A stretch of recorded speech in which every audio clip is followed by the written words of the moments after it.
السلام عليكم ورحمة الله وبركاته.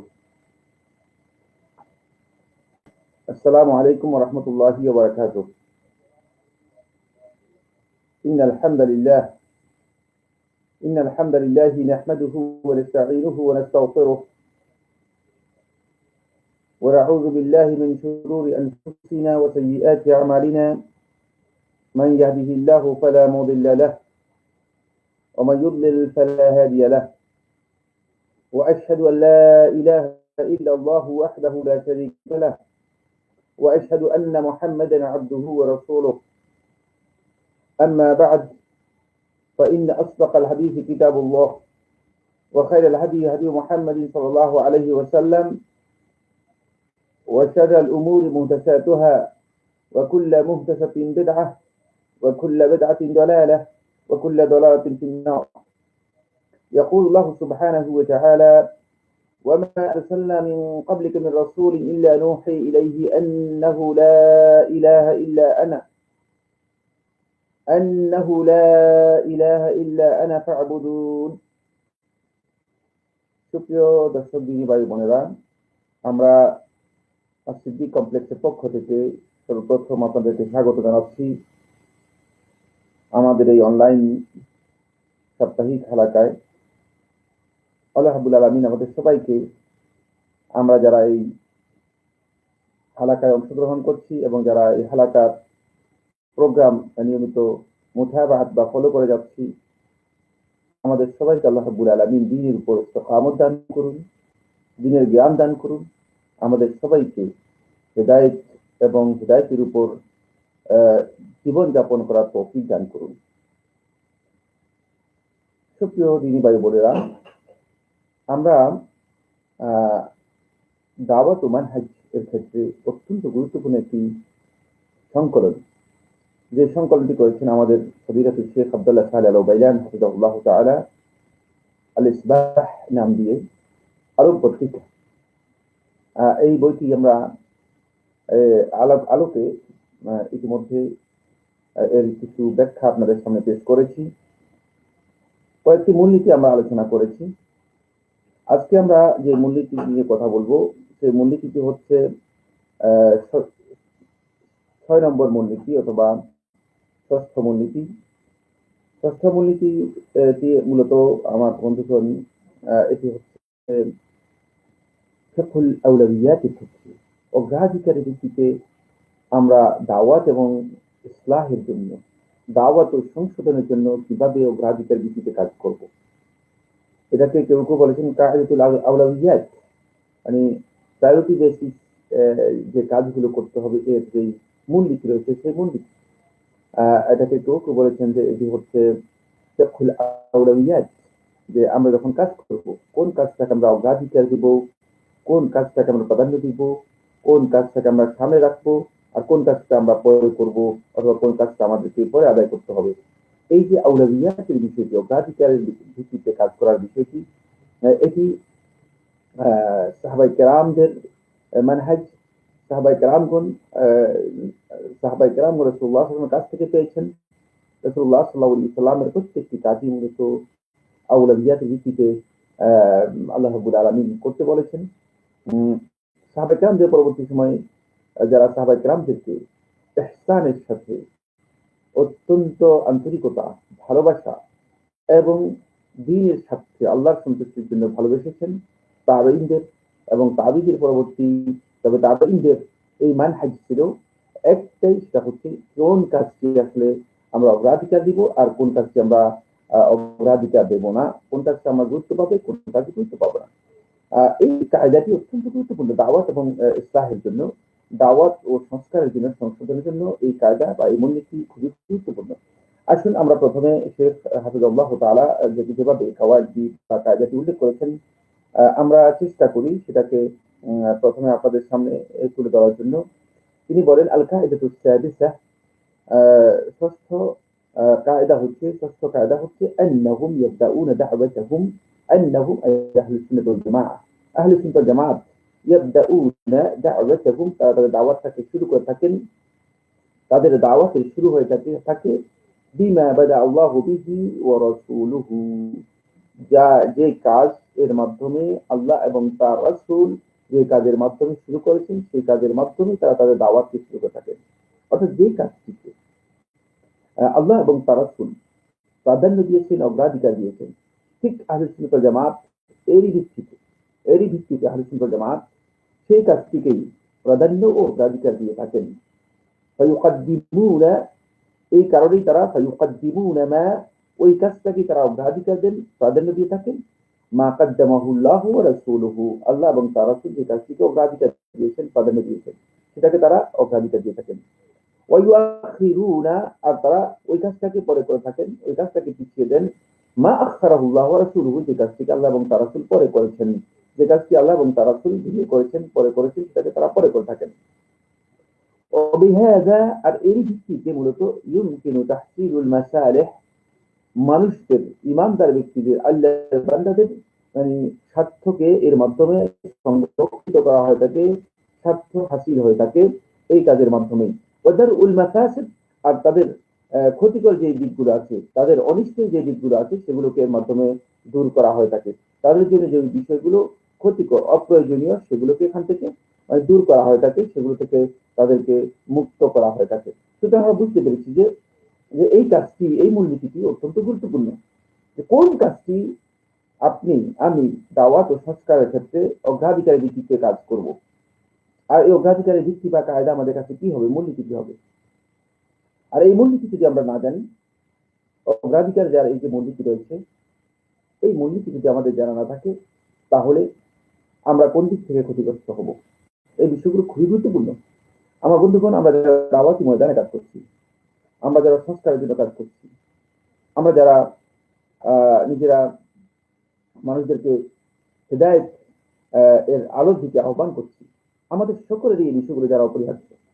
ফলে দায়ীদের উপর সর্বপ্রথম ওয়াজিবের মধ্যে একটি ওয়াজিব হচ্ছে যে তারা অবশ্যই ফিকহুল আউলাবিয়াত, মানে আউলাবিয়াতের এই যে জ্ঞান রয়েছে, এই বিষয়গুলো সম্পর্কে তারা অবশ্যই জানবে, যে কোন কাজগুলোকে তারা প্রায়োরিটি ভিত্তিতে অগ্রাধিকার দেবে, কোন কাজগুলি অগ্রাধিকার দেবে না, কোন কাজগুলো জন্য হাকুক তাকদিম, যেগুলো আগে আনতে হবে, আর কোন কাজগুলো হাকুক তাখির, যেগুলো পরে আনতে হবে। এই বিষয়টি অবশ্যই জানা অপরিহার্য প্রত্যেকটি দায়ীর জন্য, প্রত্যেকটি মুসলিহ সংস্কারকের জন্য, সংশোধনকারীর জন্য। আপনি যদি কাজটি না জানেন, তাহলে আপনি যেখানে যে কাজটি করার প্রয়োজন নেই সে কাজটি করে বসবেন, অথবা এমন কাজ দিয়ে যে কাজ দিয়ে শুরু করলে আপনার দাওয়াত কি হবে, বিনষ্ট হবে, ক্ষতিগ্রস্ত হবে, অথবা এমন কাজের মাধ্যমে আপনি শুরু করবেন যে কাজের মাধ্যমে আপনি সংস্কার চেয়ে ক্ষতি বেশি সাধন করবেন। আমরা ইনশাআল্লাহ তারা চেষ্টা করব এই বিষয়গুলো আপনাদের সামনে তুলে ধরার জন্য দলিলের ভিত্তিতে। দ্বিতীয় নম্বর যে পয়েন্টটি এখানে খুবই অপরিহার্য আমাদেরকে জানতে হবে বন্ধুগণ, সেটি হচ্ছে ওয়ায়াতারাত্তাবু আলাইহি সিয়াসাতু শারঈয়্যা, এই জ্ঞানের উপর, এই মূলনীতিগুলো জানার উপর নির্ভর করে আছে ইসলামী রাজনীতি অথবা সিয়াসা শারঈয়্যা, শারঈ রাজনীতি, শারঈ সিয়াসা, এটা খুবই গুরুত্বপূর্ণ পয়েন্ট। আমরা অনেকেই সিয়াসা শারঈয়্যা সম্পর্কে মানে কিছু না কিছু ধারণা রাখি, অথবা অনেকে ধারণা রাখি না, কিন্তু যিনি ফিকহুল আউলাউইয়াতের জ্ঞান রাখেন না, অর্থাৎ কোন কাজটি কোন প্রেক্ষাপটে, মানে কোনটাকে অগ্রাধিকার দিতে হবে, কোনটাকে অগ্রাধিকার দিতে হবে না, এই জ্ঞান যাদেরকে কাছে নেই, এই জ্ঞান যারা রাখেন না, নিঃসন্দেহে একেবারেই তারা সিয়াসা শরিয়ার জ্ঞান রাখেন না, কারণ সিয়াসা শরিয়া এটার উপর নির্ভর করে আছে। তাই শরঈ যে রাজনীতি রয়েছে বা ইসলামী যে রাজনীতি রয়েছে, ইসলামী রাজনীতি যেটাকে বলা হচ্ছে, ইসলামী রাজনীতি মূলত ভিত্তি করা আছে এই ফিকহুল আউলাউইয়াতের উপর। আমরা কতটুকু আসলে আউলাউইয়াতের বিষয়টি অগ্রাধিকারের ভিত্তিতে যে কাজগুলো করা হয় থাকে, সেগুলো সম্পর্কে আমাদের জ্ঞান রয়েছে, সেগুলো সম্পর্কে আমাদের জানা রয়েছে। যদি এগুলো সম্পর্কে যথাযথ জ্ঞান আমাদের না থাকে, তাহলে এটি স্পষ্ট বুঝতে হবে যে কোনো সন্দেহ নেই, নিঃসন্দেহে আমরা এই ক্ষেত্রে যেই সেলাফির যে মানহাজ রয়েছে, সালিহিনের যে মানহাজ রয়েছে, সে মানহাজ থেকে আমরা দূরে সরে যাচ্ছি, অথবা বিচ্যুত হয়ে যাচ্ছি। খুব ভালো করে খেয়াল রাখতে হবে, এটি ইসলামী রাজনীতির সাথে ওতপ্রোতভাবে জড়িত একটি বিষয়। তাই আউলাউইয়াতের জ্ঞান নেই যার, তিনি কোনোভাবেই ইসলামী রাজনীতির সাথে নিজেকে সম্পৃক্ত করতে পারবেন না, কারণ তিনি নিজে বিস্তারী হবেন, নিজে পথভ্রষ্ট হবেন, আবার অন্য কেউ মিসগাইড করবেন বা পথভ্রষ্ট হবেন, অন্য কেউ পথভ্রষ্ট করবে। আমরা এক্ষেত্রে সতর্কতা অবলম্বন করতে হবে বন্ধুগণ। 3 নম্বর যে পয়েন্টটি আমরা আলোচনা করব, মানে এই কায়দার সাথে সম্পৃক্ত গুরুত্বের জন্য, এই কায়দার গুরুত্ব বোঝার জন্য আমার সামনে আলোচনা করব। এই কায়দার গুরুত্ব বোঝার জন্য যে হচ্ছে এই আউলাদিয়াতের জ্ঞানের উপর, মানে এই যে আউলাদিয়াতের যে মূলনীতি আছে, যেটাকে আমরা বলেছি যে অগ্রাধিকারের ভিত্তিতে যে কাজগুলো আমরা করব, সেই কাজগুলো এই মূলনীতির উপর নির্ভর করে আছে উম্মার মহান যে স্বার্থগুলো আছে, স্বার্থগুলো উম্মার যে কল্যাণ এবং অকল্যাণ, কোনটি উম্মার জন্য কল্যাণকর, কোনটি উম্মার জন্য অকল্যাণকর। কল্যাণকর কাজগুলো উম্মার জন্য সাধন করতে হবে, অকল্যাণকর কাজগুলো থেকে উম্মাকে কি করতে হবে, অবশ্যই দূরে রাখতে হবে। অকল্যাণকর কাজগুলো থেকে উম্মা থেকে দূরে সরাতে হবে, অথবা উম্মাকে সেখান থেকে বাঁচাতে হবে, রক্ষা করতে হবে। এই কাজটি নির্ভর করে আছে আউলাদিয়াতের জ্ঞানের উপর। যদি আমরা সত্যিকার ভাবে এই আউলাদিয়াতের কোন কাজটি আমাদেরকে অগ্রাধিকার দিতে হবে, এই জ্ঞান যদি আমরা না রাখি, তাহলে আমরা এই তাহসিল মাসালেহ করতে, মাসলাহাত যেগুলো রয়েছে, কল্যাণ যেগুলো রয়েছে, উম্মার স্বার্থে যেখানে রয়েছে, মানে উম্মার জন্য কোন কাজটি মানে উম্মার স্বার্থে, সেটা আমরা বুঝতে পারবো না। আর কোন কাজটি মূলত উম্মার স্বার্থে হচ্ছে না, বরং উম্মার বিপক্ষে, উম্মার জন্য ক্ষতির কারণ হচ্ছে, সেটা আমরা বুঝতে পারবো না। অনেক সময় দেখা যায় যে অনেকেই এমন কাজ করে থাকেন যে কাজের মাধ্যমে উম্মার স্বার্থ মোটেও এর মাধ্যমে তাহকিক হচ্ছে না, বাস্তবায়িত হচ্ছে না, বরং এর মাধ্যমে তিনি উম্মার স্বার্থকে ব্যাহত করছেন, এর মাধ্যমে তিনি উম্মার ক্ষতি করছেন। কিন্তু তিনি বুঝেন না, তিনি বুঝেন না। তার কারণ হচ্ছে তিনি এই এই এই যে গভীর জ্ঞানটুকু, আউলাদিয়াতের যে গভীর জ্ঞান রয়েছে, এই জ্ঞানটুকু তার কাছে নেই। এই জ্ঞানটি তিনি যদি অর্জন করতেন, কোনো সন্দেহ নেই অবশ্যই তিনি এর মাধ্যমে কোন কাজটির মধ্যে উম্মার স্বার্থ রয়েছে, কোন কাজটির মধ্যে উম্মার স্বার্থ নেই, বরং উম্মার জন্য ক্ষতি রয়েছে, অকল্যাণ রয়েছে, সেই কাজের মধ্যে তিনি কি করতে পারতেন, তারতম্য করতে পারতেন। আমাদের সমাজের মধ্যে অনেক দায়ী রয়েছে, অনেক সংস্কারক রয়েছেন, যারা সংস্কারের কাজের মধ্যে নিজেদেরকে বিভিন্ন দিক থেকে, বিভিন্ন অঙ্গন থেকে নিজেদেরকে ইনভলভ করেছেন বা করছেন। আমি অত্যন্ত বিনীতভাবে গোটা এই সংস্কার জগতের মানে সহকর্মী যারা আছেন, যারা এই সংস্কারের কাজের মধ্যে নিজেদেরকে লিপ্ত রেখেছেন, তাদেরকে বলবো আউলাদিয়াতের বিষয়টি কি আপনারা কি যথাযথভাবে বিবেচনা করেছেন? যদি বিবেচনা করতে না পারেন, তাহলে বুঝতে হবে যে আপনি আসলে সংস্কার করতে গিয়ে ক্ষতি করার সম্ভাবনা আছে। যেটাকে আপনি মনে করেছেন যে এই কাজটি আগে করা দরকার, হতে পারে যে সেই কাজটি আসলে আগে করার বিষয় নয়, বরং সে কাজটি পরে করতে হবে। এই জন্য আপনাকে এই জ্ঞান নেওয়া আপনার জন্য অপরিহার্য। এই জ্ঞান না নিলে আপনি উম্মার স্বার্থে কাজ করার চেয়ে উম্মার স্বার্থের বাইরে উম্মার জন্য যে কাজটি অকল্যাণকর হয়তো হতে পারে, যে সেই কাজের দিকে আপনি তাড়িত হয়ে যেতে পারেন, সেই কাজের দিকে আপনি অগ্রসর হয়ে যেতে পারেন, যেটি আপনার জন্য অথবা উম্মার জন্য অকল্যাণের কারণ হতে পারে, ক্ষতির কারণ হতে পারে। আমার মনে হচ্ছে বিষয়টি আমাদেরকে খুব ভালো করে গভীরভাবে বোঝার জন্য চেষ্টা করতে হবে। 4 নম্বর যে পয়েন্টটি বন্ধুগণ, সেটি হচ্ছে এর উপর নির্ভর করে আছে দাওয়াতের সফলতা, দাওয়াতের সফলতা ব্যর্থতা। আপনি যদি আউলাদিয়াতের জ্ঞান বা এই কায়দা, এই মূলনীতি সম্পর্কে না জানেন, তাহলে আপনি দেখবেন আপনার দাওয়াত আসলে ব্যর্থ হয়ে যাবে, সফল হবে না। আমরা তো দাওয়াত দিচ্ছি, দাওয়াতে কাজ করতেছি, কিন্তু আমরা কি আদৌ কোনোদিন হিসাব করেছি? আদৌ করে যে আমরা সামাপ করেছি, আমরা আমাদের অঙ্কের এই মানে হিসাবটা বের করেছি যে আদৌ আমার এই দাওয়াতের মাধ্যমে কোনো সফলতা আছে কিনা, অথবা এই দাওয়াতের মাধ্যমে কোনো কল্যাণ আছে কিনা, নাকি আমার এই দাওয়াতটা মূলত এমনিতেই দাওয়াত, দাওয়াতি কাজের জন্য দাওয়াত, অথবা দাওয়াতের জন্য দাওয়াত, অথবা প্রচারের জন্য দাওয়াত। আমার কাজটা কি এমন হচ্ছে, নাকি আমার কাজটা মূলত সত্যিকার দাওয়াত হচ্ছে, এবং এর মধ্যে সফলতা ব্যর্থতার বিষয়টি আমরা বিবেচনা করতে পারছি কিনা। আপনি আউলাদিয়াতের জ্ঞান যদি আপনার না থাকে, তাহলে অবশ্যই আপনার দাওয়াত নিঃসন্দেহে ব্যর্থ হয়ে যায়। যেমনি ভাবে দাইয়ের সফলতা আর আসবে না, এখানে দাইয়ের সফলতা আসবে না। আপনি অনেক দায়ী পৃথিবীতে আছে, যাদের দাওয়াতি অঙ্গনে সফলতা একেবারেই কম। সফলতা কাকে বলা হয় থাকে? সফলতা হচ্ছে যার মাধ্যমে একজন ব্যক্তি হেদায়েত লাভ করে, তিনি সফল। কিন্তু লক্ষ লক্ষ লোক, কোটি কোটি লোক যদি কারো ফলোয়ার্স হয়, অনুসারী হয়, তাদের ভক্ত হয়, অথবা তাদের মানে লাইকার্স হয়, তাদের সাপোর্টার হয়, কোনো লাভ নেই যদি তারা হেদায়তের উপর এর মাধ্যমে হেদায়ত লাভ করতে সক্ষম না হয়ে থাকে। হেদায়তের বিষয়টি এখানে খুবই গুরুত্বপূর্ণ। এখানে কার অনুসারী কতজন, কার ফলোয়ার্স কতজন, কার সমর্থন লাইক কতটি, এর উপর নির্ভর করবে না হেদায়ত। হেদায়ত নির্ভর করবে তার বক্তব্যের উপর। তিনি যে বক্তব্য দিচ্ছেন, তিনি যে কথা বলছেন, সেটা সত্যিকার অর্থে হেদায়তের বক্তব্য কিনা, এর উপর হেদায়ত আছে কিনা। যদি এখান থেকে একজন ব্যক্তিও নিজের জীবনে হেদায়ত গ্রহণ করে থাকে, তাহলে বুঝতে হবে, তাহলে আপনাকে জানতে হবে নিশ্চিত ভাবে অবশ্যই আপনি এর মাধ্যমে নিজের জীবনের জন্য একটি হেদায়ত লাভ করছেন না। আইয়াহদিয়াল্লাহু বিকা রাজুলান ওয়াহিদান খায়রুল লাকা মিন হুমুরিন না'আম। আল্লাহর হাবিব সাল্লাল্লাহু আলাইহি ওয়াসাল্লাম বলেছেন, তোমার মাধ্যমে আল্লাহ সুবহানাহু ওয়া তাআলা একজন ব্যক্তিকে রাজুলান ওয়াহিদান, একজন ব্যক্তিকে যদি হেদায়ত দান করে থাকে, একজন ব্যক্তির এই হেদায়তের বিষয়টি খায়রুল লাকা, তোমার জন্য উত্তম হবে, মিন হুমুরিন না'আম, লাল উটের চেয়ে। লাল উট লাভ করার চেয়েও তোমার জন্য এটি কল্যাণকর হবে, তোমার জন্য এই কাজটি সফলতার কাজ হবে। সুতরাং হৃদায়তের বিষয়টি এখানে খুবই গুরুত্বপূর্ণ। আহ আমাদের কিন্তু বিচার করতে হবে। যদি আমরা খুব ভালো করে খেয়াল করি, যদি আমরা এই আউলাবিয়াতের বিষয়টি, মৌলিক এই জ্ঞানটি যদি অগ্রাধিকারের ভিত্তিতে যে কাজটি করবো, এটা যদি আমাদের কাছে মানে এর মূল কায়দা যেটা রয়েছে, মূল ভিত্তি যেটা আছে, সেটা যদি আমাদের জানা না থাকে, তাহলে আমরা কোনো সন্দেহ নেই দাওয়াতি ক্ষেত্রে আমাদের ব্যর্থতা আসবে, এবং দায়ী হিসেবে আমরা সফল দায়ী হতে পারবো না, দায়ী আল্লাহ আমরা সফল হতে পারবো না।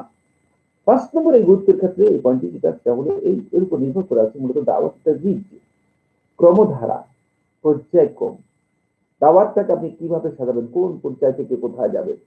আপনি কি প্রথমে গিয়ে অপারেশন শুরু করে দেবেন, নাকি আপনি প্রথমে দেখবেন যে রোগীর অবস্থা কি আছে। আমাদের সমাজের মধ্যে এমন কিছু বন্ধু আছেন, সুবহানাল্লাহ, তিনি মানে রোগীর অবস্থা কি সেটা জানেন না, রোগী কি দুর্বল, রোগী কি মানে কোনো মানে এখন কি রোগীর জন্য এই এই ওষুধ প্রযোজ্য হবে কি হবে না, তিনি এটা চিন্তা করেন না। তিনি মনে করেন যে ডোজ দিতে পারলেই মনে হচ্ছে যেন হেদায়েত, ডোজ দিতে পারলেই মনে হচ্ছে যেন তিনি চিকিৎসা মানে লাভ করে গেলেন, মানে তিনি ডাক্তার ডোজ দিয়ে দিলেন না। ব্যাপারটা এমন নয়। আপনাকে এখানে ক্রমধারা জানতে হবে। দাওয়াত ও সংশোধনের ক্ষেত্রে, ইসলামের ক্ষেত্রে এটি খুবই গুরুত্বপূর্ণ একটি পয়েন্ট বন্ধুগণ। আপনি যদি দাওয়াত এর কাজ করেন, তাহলে অবশ্যই আপনাকে এই ক্রমধারা, এই পর্যায়ক্রম বুঝতে হবে। তাদরিজ বলা হয় থাকে এটাকে। আপনি তাদরিজ মানে আস্তে আস্তে যাবেন, আপনি যাবেন, এর মানে আপনাকে বুঝতে হবে আপনি কোথায় যাচ্ছেন, কিভাবে যাচ্ছেন, তাদরিজ জানতে হবে। যদি অপারেশন করার মতো অবস্থা না থাকে, তাহলে আপনি তাকে অপারেশনে যাবেন না, যেখানে অপারেশনের প্রয়োজন নেই সেখানে অপারেশনে যাবেন না। পুরো উল্টা আমরা মনে করেছি যে একেবারে মূল করে দিব, একেবারে মানে প্রথমেই সেটাকে মানে কাট করে দিব, নিশ্চিন্ন করে দিব। শেষ পর্যন্ত দেখা যায় যে দাওয়াতের ক্ষেত্রে মানে আপনি যে নিশ্চিন্ন করতে গিয়েছেন, সেই নিশ্চিন্ন আপনি নিজেই হয়ে গিয়েছেন। মানে আমি দাওয়াত দিতে গিয়ে আমি নিশ্চিন্ন হতে মানে হয়ে গিয়েছি, মানে কিন্তু দাওয়াতের যেখানে আমি সংশোধন করতে চেয়েছিলাম, সেখানে আমি আসলে সংশোধন করতে সক্ষম হইনি। দেখুন, দাওয়াত এবং ইসলাহের ক্ষেত্রে দেখেন, আল্লাহ সুবহানাহু ওয়া তাআলা আল্লাহর এক বান্দা, তাকে কেউ কেউ লোকমান হাকিম বলে থাকেন, তিনি বনী ইসরাইলের একজন পাগ্য ব্যক্তি ছিলেন। আলেমদের মধ্যে অধিকাংশ আহলে তাফসীর বলেছেন যে তিনি নবী ছিলেন না, কিন্তু তার বক্তব্যগুলো আল্লাহ রাব্বুল আলামিনের কাছে এত বেশি গুরুত্ব পেয়েছে যে আল্লাহ সুবহানাহু ওয়া তাআলা কিয়ামত পর্যন্ত আগত অনাগত উম্মত যারা আছে, তাদের জন্য আল্লাহ রাব্বুল আলামিন এগুলো হিদায়াতের মূল কাওয়াইদ হিসেবে, হিদায়াতের মূলনীতি হিসেবে আল্লাহ সুবহানাহু ওয়া তাআলা তার বক্তব্যগুলোকে কিয়ামত পর্যন্ত মানুষের জন্য রেখে দিয়েছেন। ফলে কোরআনে কারীমের মধ্যে সেগুলো কোট করেছেন। একটি সূরাই রয়েছে, কোরআনে কারীমের মধ্যে একটি সূরা রয়েছে, যে সূরার নাম আল্লাহ সুবহানাহু ওয়া তাআলা করেছেন সূরাতুল লুকমান। সূরাতুল লুকমান, এই লুকমান কে? সেই লুকমান কত এই পৃথিবীতে আদম আলাইহিস সালাম থেকে শুরু করে আমার বন্ধুগণ আজকে দিন পর্যন্ত এবং কেমন পর্যন্ত কত শত লোকমান যাবে, কত শত লোকমান যাবে, লোকমান আর লোকমান লোকমান। কিন্তু এই লোকমান তার কথাগুলো এত মর্যাদাপূর্ণ, এত গুরুত্বপূর্ণ হয়েছে যে আল্লাহ রাব্বুল আলামিন লোকমান তার ছেলেকে যে কথাগুলো বলেছে, সেগুলো তো আল্লাহ রাব্বুল আলামিন কোরআনের মধ্যে উল্লেখ করেছে। তাহলে বুঝুন তার কথার মূল্য এত বেশি হলো কেন? কারণ হচ্ছে সেই কথাগুলোর মধ্যে রয়েছে আল্লাহ রাব্বুল আলামিন দাওয়াতের জন্য যে মানহাজটি দিয়েছেন, দাওয়াতের জন্য যে কর্মনীতি দিয়েছেন, যে মেথোডোলজি দিয়েছেন, যে মেথড দিয়ে, যে পদ্ধতি ফলো করে আমি আপনি সত্যিকার দাওয়াতের কাজটাকে এগিয়ে নিতে পারবো, সেই দাওয়াতি পদ্ধতি, সেই মেথড লোকমান তার ছেলেকে যখন দাওয়াত দিয়েছে, লোকমান তার ছেলেকে যখন এই জ্ঞান দিয়েছে, লোকমান তার ছেলেকে যখন নসিহত করেছে, তখন সেই মেথডটা সে কি করেছে, ফলো করেছে। এটা আল্লাহ সুবহানাহু ওয়া তাআলা কোরআনে কারীমে সূরা লোকমানের 13 থেকে 17 নম্বর আয়াতের মধ্যে আল্লাহ রাব্বুল আলামিন বলে দিয়েছেন। বন্ধুগণ, আমরা 13 থেকে 17 নম্বর আয়াত সবগুলো পড়ে আপনাদেরকে শোনাতে পারবো না, এগুলো আপনারা নিজেরাই দেখে নেবেন। কোরআনে কারীমে সূরা লোকমানের 13 থেকে 17 নম্বর আয়াতের মধ্যে আল্লাহ সুবহানাহু ওয়া তাআলা বিষয়টি স্পষ্ট করেছেন যে লোকমান এই হাকিম পণ্ডিত প্রাজ্ঞ ব্যক্তি, তিনি তার এই ছেলেকে কিভাবে এই দাওয়াতি ময়দানে কাজ করবে,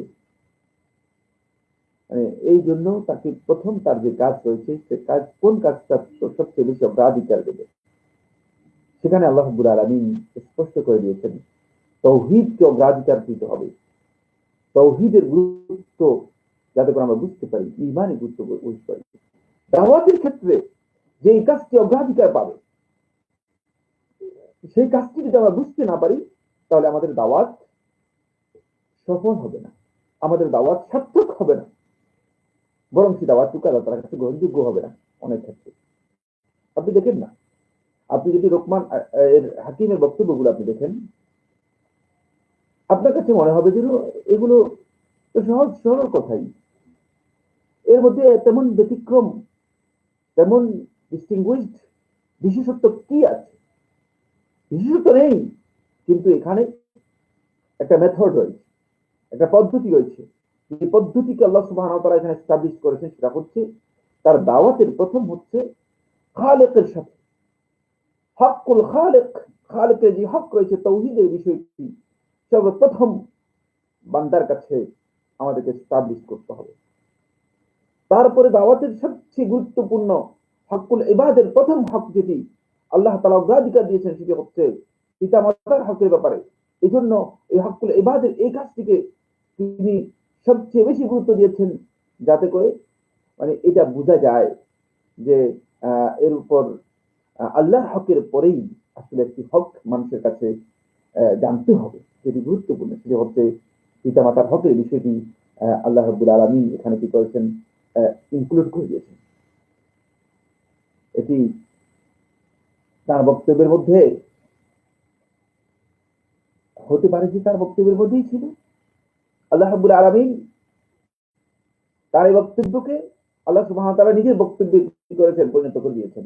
আল্লাহ রাব্বুল আলামিন এই জন্য এটা আল্লাহ তাআলার ওসিয়ত হিসেবে কি করেছেন, উম্মতের জন্য, আল্লাহর বান্দাদের জন্য করে দিয়েছেন। তারপর আল্লাহ সুবহানাহু ওয়া তাআলা আবার মানে এই বক্তব্য শেষ করার পরপরই আল্লাহ রাব্বুল আলামিন লোকমান তার ছেলেকে যে উপদেশগুলো দিয়েছেন, সেই উপদেশগুলোকে আবার কি করেছেন, একসাথে যোগ করে দিয়েছেন। সেখানে এর ধারাবাহিকতার বিষয়টি আল্লাহ রাব্বুল আলামিন এমন ভাবে সেট করেছেন যে যাতে করে একজন ব্যক্তি বুঝতে পারে যে দাওয়াতের জন্য আমরা কোন মেথড অনুসরণ করব। এর পরবর্তী যে মানে স্টেজটি, সেটা হচ্ছে অপরাধ অবাধ্যতা থেকে কিভাবে আমাদেরকে দূরে সরতে হবে। আমরা অপরাধ বোধ এবং অবাধ্যতার এই গণ্ডিকে আমরা কিভাবে মূল্যায়ন করব, তারপরে ইবাদতের ক্ষেত্রে আমাদের স্ট্যান্ডটা কি হবে। তারপরে যে পয়েন্টটি নিয়ে আসা হচ্ছে, সেটি হচ্ছে আখলাকের ক্ষেত্রে আমরা এখানে মানে কোন পর্যায়ে আমরা এই মেথোডোলজি অনুসরণ করব। সুবহানাল্লাহ, এই যে পদ্ধতি, এই পদ্ধতিগুলো যাতে করে আমরা বুঝতে পারি, এই জন্য আল্লাহ সুবহানাহু ওয়া তাআলা লোকমানের এই বক্তব্যগুলোকে আল্লাহ রাব্বুল আলামিন একেবারেই আল্লাহর কিতাবের মধ্যে ওহীর মাধ্যমে এগুলো আমাদের কাছে জানিয়ে দিয়েছেন, যেগুলো আমরা হয়তো কোনোদিন জানতে পারতাম না। হয়তো কোনোদিন আমরা এই লোকমানের পরিচয় আমরা জানতে পারতাম না। কে সেই লোকমান? কত শত লোকমান এই পৃথিবীতে অতিক্রম করে গিয়েছে, কিন্তু লোকমানের পরিচয় আমরা যেভাবে জানতে পেরেছি, ঠিক লোকমানের এই বক্তব্যগুলো আমাদের কাছে এসেছে শুধুমাত্র এই কারণেই যে দাওয়াতের ক্ষেত্রে এমন একটি মানহাজ তিনি অনুসরণ করেছিলেন, যে মানহাজটি ছিল তার দাওয়াতের সংশোধনের ক্ষেত্রে আল্লাহ রাব্বুল আলামিনের কাছে পছন্দনীয় মানহাজ তিনি উম্মতের জন্য অথবা বান্দাদের জন্য আল্লাহ এবং তার রাসূল সাল্লাল্লাহু আলাইহি ওয়াসাল্লাম একমাত্র মানহাজ হিসেবে কি করেছেন, গ্রহণ করেছেন। ফলে আমরা দেখতে পাই আল্লাহ সুবহানাহু ওয়া তাআলা তার রাসূল সাল্লাল্লাহু আলাইহি ওয়াসাল্লামকেও এই মানহাজের অনুসরণ করতে বলেছেন। রাসূলুল্লাহ সাল্লাল্লাহু আলাইহি ওয়াসাল্লাম এই মানহাজের অনুসরণ করেছেন। কোরআনে কারীমের আয়াতগুলো থেকে আল্লাহর পক্ষ থেকে যে নির্দেশনা রয়েছে সেই নির্দেশনা থেকে আমরা এটাই বুঝতে পারি। রাসূলুল্লাহ সাল্লাল্লাহু আলাইহি ওয়াসাল্লাম যখন দাওয়াত দিয়েছেন, তখন দাওয়াতের ক্ষেত্রে রাসূল সাল্লাল্লাহু আলাইহি ওয়াসাল্লাম এই মানহাজের অনুসরণ করেছেন। অগ্রাধিকার দিয়েছেন তাওহীদের বিষয়গুলো, ঈমানের বিষয়গুলোকে, দ্বীনের মৌলিক যে জ্ঞানগুলো আছে সেগুলোকে অগ্রাধিকার দিয়েছেন। নফল সুন্নত নিয়ে আল্লাহ রাসূল সাল্লাল্লাহু আলাইহি ওয়াসাল্লাম মক্কার জীবনে আমরা যদি দেখি, রাসূলুল্লাহ সাল্লাল্লাহু আলাইহি ওয়াসাল্লাম নফল সুন্নাত নিয়ে মক্কার জীবনে কি আলোচনা করেছেন? আপনি কি খুব ভালো করে খেয়াল করেছেন? আল্লাহ রাসূল সাল্লাল্লাহু আলাইহি ওয়াসাল্লাম মক্কার জীবনকে এই ধরনের বক্তব্য পাবেন না। তিনি মুকাইয়াবাতের বিষয়গুলো, তাওহীদের বিষয়গুলো, উসুলুল ঈমান, ঈমান যে মূলনীতিগুলো আছে সেই মূলনীতিগুলোকে আল্লাহর হাবিব সাল্লাল্লাহু আলাইহি ওয়াসাল্লাম তুলে ধরেছেন আমাদের কাছে তুলে ধরেছেন। আসুন পরে সাহাবায়ে কেরামগণ এইভাবেই বিষয়টিকে গুরুত্ব দিয়েছেন। একই পর্যায়ে গুরুত্ব দিয়েছেন। কিভাবে গুরুত্ব দিয়েছেন?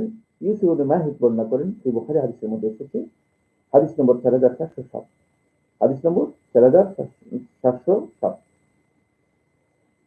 ইউসুফ ইবনে মাহিদ বর্ণনা করেন, তিনি বলেন, قال إني عند عائشة أم المؤمنين رضي الله تعالى عنها, আমি একদিন উম্মুল মুমিনিন আয়েশা রাদিয়াল্লাহু তাআলার কাছে ছিলাম। إذ جاءها ইরাকি, এক ইরাকি ব্যক্তি উম্মুল মুমিনিন আয়েশা রাদিয়াল্লাহু কাছে আসলেন। فقال أي الكفن خير, আয়েশা রাদিয়াল্লাহু প্রশ্ন করলেন, আইয়ুল কাফানি খায়রুন, কোন প্রকারের কাফন এটা উত্তম? সুবহানাল্লাহ। আমাদের এখন প্রশ্ন আছে, এমন প্রশ্ন মাঝে মধ্যে প্রশ্নের কারণে আমরা হাসি আর আফসোস করি যে মুসলিম উম্মাহ এই প্রশ্ন করতে পারে। তারা এই প্রশ্ন করতে পারে যে কবরের মধ্যে সিজদা দেয়া এটা কি জায়েজ কি না জায়েজ। মুসলিম উম্মাহর লোকেরা এই প্রশ্ন করতে পারে যে মানে নাজাতের জন্য, আখিরাতে পরিত্রাণের জন্য কোন ব্যক্তির কাছে বাইআত গ্রহণ করা জায়েজ কি না জায়েজ, এটা মুসলিম উম্মাহর লোকেরা প্রশ্ন করতে পারে। মুসলিম উম্মার মানুষ প্রশ্ন করতে পারে, মুসলমানরা প্রশ্ন করতে পারে যে কবরবাসীর কাছে সন্তান চাওয়া, যা আমাকে সন্তান দিন অমুক, আমাকে উদ্ধার করুন অমুক, মানে এইটা কি জায়েজ কি না জায়েজ, যেটা প্রশ্ন করতে পারে। আফসোস, মানে এই প্রশ্ন যখন আমাদের কাছে আছে আমরা হতবাক হই, নির্বাক হয়ে যাই। আর মুসলমান, এই ধরনের মুসলমানও আছে সমাজের মধ্যে যারা এই ধরনের প্রশ্ন করতে পারে। ঠিক এই ধরনের একটি প্রশ্ন, এটা ওই পর্যায়ের প্রশ্ন নয়, এটা প্রশ্নটা হচ্ছে হালকা প্রশ্ন। আইয়ুল কাফানি খায়রুন, কোন প্রকারের কাফন ভালো? কৌতূহল প্রশ্ন আমাদের অনেক আছে, আমাদের কাছে কৌতূহলী প্রশ্ন। ক্বালাত উম্মুল মুমিনিন আয়েশা রাদিয়াল্লাহু বলেন, ওয়াইহাক, তোমার কি হলো, কি ব্যাপার? ওয়া মা ইয়াদুররুক, তোমার কি ক্ষতি হয়েছে, কি চাচ্ছ তুমি? قال يا أم المؤمنين, يا أم المؤمنين أرني مصحفك, হে আমাদের মা উম্মুল মুমিনিন আয়েশা রাদিয়াল্লাহু আনহা, আপনি আপনার যে মুসহাফটা আছে, যে কোরআনে যে মুসহাফটি আপনি তিলাওয়াত করেন সেটা আমাকে দেখান। قالت ওয়ালিমা, কেন? قال, সে বলল, লাআল্লি উআল্লিফ, আমি আপনাকে বুঝাই দিব। মনে হচ্ছে এলোমেলো আছে। সুবহানাল্লাহ, তার বক্তব্য থেকে বোঝা যাচ্ছে লাআল্লি উআল্লিফুল কুরআন আলাইহি, যে কোরআনটাকে আমি মানে সুন্দর করে বুঝাই দিব। আপনার মানে কাছে মনে হয় যেন কোরআনের মুসহাফটা এলোমেলো রয়েছে। মানে এর অর্থ হচ্ছে তার বক্তব্যের মধ্যে ধৃষ্টতা রয়েছে, উপহাস রয়েছে, জ্ঞানের মধ্যে বিকৃতি রয়েছে, অন্তরের মধ্যে ত্রুটি ও রোগ রয়েছে, ব্যাধি রয়েছে। তিনি فإنه يقرأ غير مؤلف, যে غير مؤلف, যে আপনি যে কোরআন থেকে তেলাওয়াত করতেছেন বা পড়তেছেন মনে হচ্ছে যেন কোরআনটা মানে কোরআনের ধারাবাহিকতা ঠিক নেই, তালিফ ঠিক নেই। এই যে ধারাবাহিকতা, সেই ধারাবাহিকতা ঠিক নেই। হাফেজ ইবনে হাজার আসকালানী রাহমাতুল্লাহ ফাতুল বারী নবম খণ্ডে 40 পৃষ্ঠায় এই বক্তব্যটি দিয়েছেন এবং হাদিসটি তো সহিহ বুখারী আমি বলেছি, কিন্তু মানে এর মানে তালিফের বিষয়টি মানে তারতিবের জন্য ব্যবহার করা হয়েছে এখানে। আবার কেউ কেউ মানে এর আগে ভুল ব্যাখ্যা করে ফেলতে পারেন। আমাদের সমাজের মধ্যে বহু পথভ্রষ্ট লোক রয়েছে, বহু বক্ত অন্তরের অধিকারী রয়েছে, যারা আল্লাহ রাসূল সাল্লাল্লাহু আলাইহি ওয়াসাল্লাম হাদিসের পেছনে এখন এমন ভাবে লেগে গিয়েছে, অজ্ঞতার কারণে, মূর্খতার কারণে, নির্বুদ্ধিতার কারণে, হাদিস সম্পর্কে সম্যক এবং এমনকি সাধারণ জ্ঞান না থাকার কারণে, হাদিস সম্পর্কে একেবারেই কমন নলেজ যদি সেটা না থাকার কারণে হাদিসকে তারা কিভাবে উপহাস করা যায়, কিভাবে বিকৃত করা যায়, কিভাবে মানুষদেরকে হাদিস থেকে, হাদিসের কাছ থেকে কিভাবে মানুষদেরকে ডিস্ট্রাক্ট করা যায়, এই কাজগুলো নিয়ে তারা অনেকেই কি রয়েছে ইনভেস্ট করেছে। ফলে এই ধরনের হাদিসকে নিয়ে তারা ট্রল করা অথবা হাদিসকে বিকৃত করার জন্য অপচেষ্টা চালিয়ে যাচ্ছেন। অসুবিধা কি? আমি যদি পড়ি যেভাবে পারি, তোমার অসুবিধা কি? ইন্নামা নাযালা আউওয়ালা মা নাযালা মিনহু সূরাতুন মিনাল মুফাসসাল ফিহা যিকরুল জান্নাতি ওয়ান নার। জেনে রাখো, সর্বপ্রথম মুফাসসালের যে আয়াতগুলো অবতীর্ণ হয়েছে, কোরআন কারীমের মুফাসসাল বলা হয় তাকে ওই সূরাগুলোকে যে সূরাগুলোর আয়াত ছোট ছোট। আবার বলছি, মুফাসসাল বলা হয় তাকে কোরআন কারীমের ওই সূরাগুলোকে যে সূরাগুলোর আয়াত ছোট ছোট। এই মুফাসসালের সর্বপ্রথম যে সূরাগুলো অবতীর্ণ হয়েছে, তার মধ্যে সর্বপ্রথম যে সূরাগুলো অবতীর্ণ হয়েছে সেগুলোর মধ্যে জান্নাত এবং জাহান্নামের কথা এসেছে। সেগুলোতে আমলের কথা আসে নাই, ইবাদতের কথা আসে নাই, হালাল হারামের কথা আসে নাই। কারণ মানুষের অন্তরটাকে আগে কি করতে হবে? তৈরি করতে হবে। জান্নাত এবং জাহান্নামের কথা আল্লাহ রাব্বুল আলামিন আলোচনা করেছেন, পুনরুত্থানের কথা আলোচনা করেছেন, তাওহীদের কথা আলোচনা করেছেন, ঈমানের বিষয়গুলো আলোচনা করেছেন। হাত্তা ইয়াসাবান নাস ইলাল ইসলাম, যখন মানুষ দলে দলে ইসলামের মধ্যে আসলো, প্রবেশ করলো, নাযালাল হালাল ওয়াল হারাম, হালাল এবং হারাম সেগুলো অবতীর্ণ হয়েছে। তো তুমি মানে না বুঝে যেভাবে তুমি অগ্রসর হচ্ছ, এই পথ তোমার সঠিক নয়, তোমার এই পথ সঠিক নয়। ওয়ালাউ নাযালা আউয়াল শাইইন, যদি সর্বপ্রথম এই আয়াত নাযিল হতো, লা তাশরাবুল খামর, আর মক্কার অধিবাসীগুলিতে মানুষগুলো মদ পান করত, যদি এই আয়াত অবতীর্ণ হতো, আল্লাহ রাব্বুল আলামিন তো এই মদকে হারাম করেছেন। হারাম কি পরবর্তীতে করা হয়েছে না? হারাম আসলেই হারাম, কিন্তু আল্লাহ সুবহানাহু ওয়া তাআলা বিধান অবতীর্ণ করেন। আল্লাহ রাব্বুল আলামিন খালিক হওয়া সত্ত্বেও, যার একচ্ছত্র অধিকার রয়েছে, যিনি ওয়ার্ডার করলে ওয়ার্ডার, সেখানে কারো ধরনের কারো দ্বিমত করার মতো ক্ষমতা নেই, কারো দ্বিমত করার মতো সাধ্য নেই। এমন মানে ক্ষেত্রেও আল্লাহ সুবহানাহু ওয়া তাআলা এই প্রথম এই নিষেধাজ্ঞা জারি করে দেননি। আয়েশা রাদিয়াল্লাহু আনহা বলেন, প্রথম যে অবতীর্ণ হয়েছে সেখানে আল্লাহ তাআলা বলেন, লা তাশরাবুল খামর, তোমরা মদ পান করো না। এটা নাযিল হতো, লাকালু, তাহলে তারা বলতো, লা নাদাউল খামরা আবাদান, আমরা আর কোনদিন জিন্দেগিতে মদ ছাড়বো না। ওয়ালাউ নাযাল, যদি এই আয়াত অবতীর্ণ হতো, লা তাজনু, তোমরা জিনা করো না, ব্যভিচার করো না, লাকালু, তারা কথা বলতো, লা নাদউ জিনা আবাদান, আমরা জিনা কখনো ছাড়বো না। লাকাদ নাযালা বিমাক্কাতা আলা মুহাম্মাদিন সাল্লাল্লাহু আলাইহি ওয়াসাল্লাম, আয়েশা রাদিয়াল্লাহু বলেন যে মুহাম্মদ সাল্লাল্লাহু আলাইহি ওয়াসাল্লামের উপর মক্কাতে আয়াত অবতীর্ণ হয়েছে যে ওয়া ইন্নী লাজারিয়াতুন আলআব, যে আমি শিশু, আমি খেলা করি। এই আয়াতগুলো বালিস সাআতু মাউইদুহুম ওয়াস সাআতু আদহা ওয়া আমর, কিয়ামত সম্পর্কে, যে কিয়ামত হচ্ছে তাদের সর্বশেষ ডেস্টিনেশন, সর্বশেষ ডেস্টিনেশন হচ্ছে তাদের কিয়ামত। ওয়াস সাআতু আদহা ওয়া আমর, আর এই কিয়ামত হচ্ছে তাদের জন্য অত্যন্ত বিভৎস, ভয়ঙ্কর, ওয়া আমর, অত্যন্ত মানে পরম সত্য একটি বিষয়, যেটি তাদের জন্য কষ্টকর এবং তিক্ত হবে, অভিজ্ঞতার দিক থেকে অত্যন্ত তিক্ত অভিজ্ঞতার বিষয় হবে। এটি আল্লাহ সুবহানাহু ওয়া তাআলা অবতীর্ণ করেছেন সূরাতুল কামারের ৪৬ নম্বর আয়াত। উম্মুল মুমিনিন আয়েশা রাদিয়াল্লাহু আনহা ইঙ্গিত করতেছেন যে এগুলো অবতীর্ণ হয়েছে মক্কাতে তখন আমি।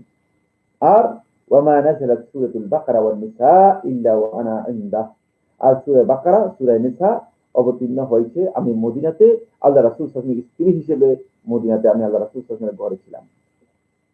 এই ইসলামের প্রায় সব কটি বিধানই সূরাতুল বাকারা, সূরাতুল নিসা এগুলোর মধ্যে রয়েছে। বুঝতে পেরেছেন যে উম্মুল মুমিনিন আয়েশা রাদিয়াল্লাহু আনহা এখানে ওইদিকে ইঙ্গিত করেছেন যে ইসলামের বিধানগুলোকে আল্লাহ সুবহানাহু ওয়া তাআলা এমন ভাবে তারতিব দিয়েছেন, ধারাবাহিক ভাবে অবতীর্ণ করেছেন, যাতে করে মানুষের মধ্যে এই মৌলিক ধারণা মানুষের মধ্যে অর্জিত হয় যে মানুষ কোন কাজটি সবচেয়ে বেশি গুরুত্বপূর্ণ, কোন কাজটিকে মানুষ প্রাধান্য দিতে হবে, আর কোন কাজটি এত বেশি গুরুত্বপূর্ণ নয়, কোন কাজটিকে কি করতে হবে পরে করলেও চলবে, এই বিষয়টি মানুষ উপলব্ধি করতে পারে, বুঝতে পারে। আল্লাহ সুবহানাহু ওয়া তাআলা সেভাবেই কি করেছেন, এই কিতাবকে অবতীর্ণ করেছেন, আল্লাহর বিধানকে অবতীর্ণ করেছেন। এখানে আমাদেরকে এই মানহাজটা বুঝতে হবে। যদি আমরা দাওয়াত এবং ইসলাহের ক্ষেত্রে, যদি আমরা দাওয়াত এবং সংশোধনের ক্ষেত্রে আমরা যদি এই মানহাজটি যথাযথভাবে উপলব্ধি করতে না পারি, তাহলে কিন্তু আমরা বিচ্যুত হয়ে যাব, পথভ্রষ্ট হয়ে যাব এবং ক্ষতিগ্রস্ত হয়ে যাব। এই বক্তব্যটি মূলত আমরা দেখতে পাই সাহাবায়ে কেরামদের কাছ থেকে আমরা পেয়েছি, এবং সালাফদের কাছ থেকেও আমরা একই বক্তব্য পেয়েছি। সালাফদের কাছ থেকেও আমরা একই বক্তব্য পেয়েছি। ফলে দাওয়াতের ক্ষেত্রে আমাদেরকে খুবই সতর্কতা অবলম্বন করতে হবে। এমন ভাবে দাওয়াতকে আমাদের শুরু করা যাবে না, বা ইসলাহের ক্ষেত্রে, সংশোধনের ক্ষেত্রে এমন ভাবে আমাদেরকে ইসলাহ করা যাবে না যে ইসলাহ করতে গিয়ে আপনি মানে মুসলিম হিসেবে সমাজের মধ্যে কাজ করতে পারবেন না, যে ইসলাহ করতে গিয়ে আপনি নিজেই ব্যর্থ হয়ে যাবেন, লোকদেরকে ইসলাহ করতে পারবেন না। কারণ আপনাকে এখানে জানতে হবে যে বিষয়টি, সেটা হচ্ছে এই যে আপনি এর মাধ্যমে চাচ্ছেন যে লোকদেরকে সংস্কার করার জন্য, লোকদের মধ্যে কোনো ধরনের বিপর্যয় তৈরি না করার জন্য। এই জন্য আমাদের সমাজের মধ্যে কিছু ভাই আছেন, কিছু বন্ধু আছেন, আমাদের কিছু সহকর্মী দায়ী দুআত রয়েছেন, যারা মনে করে থাকেন যে আমি আমার দাওয়াত দিয়ে দিই, কে গ্রহণ করলো কি করলো, ওয়াকাদ আকামতু আলাইহিল হুজ্জা, তার উপর আমি হুজ্জত মানে তার উপর আমি দলিল স্টাবলিশ করে দিয়েছি, প্রমাণ সাব্যস্ত করে দিয়েছি, সুতরাং সে গ্রহণ করুক না করুক, এটি দাওয়াতি মানহাজ নয়। আমরা আগেও বলেছি, আজকেও আবার এই বিষয়টি রিপিট করতেছি, সেটা হচ্ছে এটি দাওয়াতি মানহাজ নয়। দাওয়াতি মানহাজ হচ্ছে আপনি একজন লোককে দাওয়াত দিবেন, হেদায়েতের লোককে দাওয়াত দিবেন, যাতে করে তাকে আপনি দ্বীনের ব্যাপারে বুঝ দিতে পারেন। এই দাওয়াত আপনার হতে হবে অবশ্যই এমন ভাবে যাতে করে আপনি এই দাওয়াতটাকে লোকদের কাছে বুঝাতে পারেন। ফলে দাওয়াত যদি আপনি বুঝতে না পারেন, তাহলে এখানে কোথাও আপনার ব্যর্থতা থাকবে, কোথাও যাকে আপনি দাওয়াত দিয়েছেন, যার উদ্দেশ্যে আপনি দাওয়াত শো করেছেন, তার ব্যর্থতা এখানে কি হবে, প্রমাণিত হবে, ব্যর্থতা প্রমাণিত হবে। আসলে শেখুল ইসলাম ইবনে তাইমিয়া রাহমাতুল্লাহ আলাইহি এই বিষয়টিকে কিভাবে দেখেছেন? আমরা দেখতে পাই শেখুল ইসলাম রাহমাতুল্লাহ আলাইহি বিষয়টি খুবই গুরুত্ব দিয়ে আলোচনা করেছেন। ফলে শেখুল ইসলাম ইবনে তাইমিয়া রাহমাতুল্লাহ আলাইহি মানহাজুর রাসূল ফি দাওয়াহ, রাসূলদের মানহাজ, রাসূলগণ দাওয়াতের ক্ষেত্রে যে মানহাজের অনুসরণ করেছেন, সেই দিকটাকে শেখুল ইসলাম ইবনে তাইমিয়া রাহমাতুল্লাহ আলাইহি যেভাবে আমাদের কাছে তুলে ধরেছেন, সেটি ছিল এই যে রাসূলগণ প্রথম যে দাওয়াতের বিষয় নিয়ে এসেছেন, সেটা হচ্ছে তাওহীদের বিষয়টি উল্লেখ করেছেন। তারপরে দ্বিতীয়, রাসূলগণ যে দাওয়াতের মূলনীতি নিয়ে এসেছেন, সেটা হচ্ছে তাওহীদের বিপরীত হচ্ছে শিরক। শিরক থেকে মানুষদেরকে রক্ষা করার জন্য, শিরক থেকে মানুষদেরকে বাঁচানোর জন্য যেই কর্মনীতি রয়েছে, যেই অ্যাকশন রয়েছে, যে প্ল্যান রয়েছে, সেই প্ল্যান রাসূলগণ নিয়ে এসেছেন। ফলে তাদের দাওয়াতটা কি হয়েছে, প্রথমেই মানুষের অন্তরে এস্টাবলিশ হয়েছে। আর যখন মানুষের অন্তরের মধ্যে সে দাওয়াত এস্টাবলিশ হয়েছে, তখন অন্তর থেকে তাদের আমলগুলোকে কি করা হয়েছে, বের করে আনা হয়েছে। তখন তাদেরকে যখন ওই ইবাদতের কথা বলা হয়েছে, আল্লাহর আনুগত্যের কথা বলা হয়েছে, হালাল হারামের কথা বলা হয়েছে, আল্লাহ রাব্বুল আলামিনকে ভয় করার কথা বলা হয়েছে, আল্লাহ রাব্বুল আলামিনের জন্য জিকির করার কথা বলা হয়েছে, আল্লাহ রাব্বুল আলামিনের সামনে নিজেদেরকে আত্মসমর্পণ করার জন্য বলা হয়েছে, আল্লাহ রাব্বুল আলামিনের বিধানের কাছে প্রত্যাবর্তন করার কথা বলা হয়েছে, সবটাই তারা এলাও করতে পারে, সবটাই তারা গ্রহণ করতে পারে। কিন্তু অন্তরের মধ্যে সেটা যদি প্রবেশ না করে থাকে, তাহলে আমরা এই দাওয়াতি মানহাজকে করতে পারবো না, যথাযথভাবে এস্টাবলিশ করতে পারবো না। সেই কথাটি আমরা দেখতে পাচ্ছি যে সমস্ত নবী এবং রাসূলগণ এইভাবেই বলেছেন। সূরা আম্বিয়ার 25 নম্বর আয়াতের মধ্যে, যেটা আমরা গত আলোচনায় আপনাদের সামনে শেয়ার করেছিলাম, ওয়ামা আরসালনা মিন ক্বাবলিকা মির রাসূলিন, যে আপনার আগে আমরা যত রাসূলকে প্রেরণ করেছি, আল্লাহ রাব্বুল আলামিন বলতেছেন, আমরা যত রাসূলকে আপনার আগে প্রেরণ করেছি, ইল্লা নূহী ইলাইহি, তাদের কাছে আমরা এই ওহীটাই দিয়েছিলাম, সেটা হচ্ছে আন্নাহু লা ইলাহা ইল্লা আনা, আমি ছাড়া আর কোনো ইলাহ নেই, আমি ছাড়া আর কোনো ইলাহ নেই। এই ওহীটাই দিয়েছিলাম, ফা'বুদুন, সুতরাং কেবলমাত্র শুধুমাত্র আমারই ইবাদত। এখান থেকে বোঝা যাচ্ছে যে মূলত নবী এবং রাসূলরা তাদের দাওয়াতকে শুরু করেছেন মূলত তাওহীদের মাধ্যমে, এবং তাওহীদকে এস্টাবলিশ করার জন্যই তাদের দাওয়াত ছিল। তাদের এই আওলাবিয়াতের বিষয়টা আমাদেরকে বুঝতে হবে। ফলে দাওয়াতের ক্ষেত্রে আমার বন্ধুগণ, যদি দাওয়াতটাকে কেউ তিনি এইভাবে বুঝতে না পারেন, দাওয়াতের এই মৌলিক জ্ঞানটি যদি তার কাছে স্পষ্ট না হয়, তিনি বুঝতে না পারেন, তাহলে কিন্তু তিনি দাওয়াতের আউলাবিয়াতের বিষয়টি, কোন কাজটি অগ্রাধিকারের ভিত্তিতে করবেন, প্রায়োরিটি বেসিস করবেন, আবার কোন কাজটিকে অগ্রাধিকার দেবেন না, এই বিষয়টি তার কাছে স্পষ্ট হবে না, স্পষ্ট হবে না। আসুন আমি প্রথমেই আপনাদেরকে এই বিষয়টি আলোচনা করেছিলাম, একটু আপনাদেরকে বিষয়টি আরেকটু সচেতন করতে চাই একটা পয়েন্টে। সেটা হলো আল্লাহ সুবহানাহু ওয়া তাআলা তার এই খালকের মধ্যে, সৃষ্টি জগতের মধ্যেও বিষয়টিকে এভাবেই আল্লাহ রাব্বুল আলামিন এস্টাবলিশ করেছেন। প্রথমে আল্লাহ সুবহানাহু ওয়া তাআলা তার সৃষ্টির মধ্যেই এই বিষয়গুলোকে কি করেছেন, এস্টাবলিশ করেছেন, যাতে করে আল্লাহ তাআলা সুনানুল কাউনিয়া ওয়াস সুনানুল ফি'লিয়া, আল্লাহ রাব্বুল আলামিনের এই সৃষ্টি জগতের জাগতিক যে সুন্নাহ আছে, যে রীতিনীতি আছে, যে সিস্টেম মেথড রয়েছে, আর সুনান আল ফি'লিয়া মানে কর্মগত যে সমস্ত আল্লাহ রাব্বুল আলামিনের সুনান রয়েছে কাজের দিক থেকে, এই সবটাই যাতে করে আল্লাহ রাব্বুল আলামিন পর্যায়ক্রমিকভাবে ধারাবাহিকভাবে এগুলোকে সাজান। এই জন্য আল্লাহ সুবহানাহু ওয়া তাআলা সব জিনিসকেই আল্লাহ রাব্বুল আলামিন সেভাবে সাজিয়েছেন।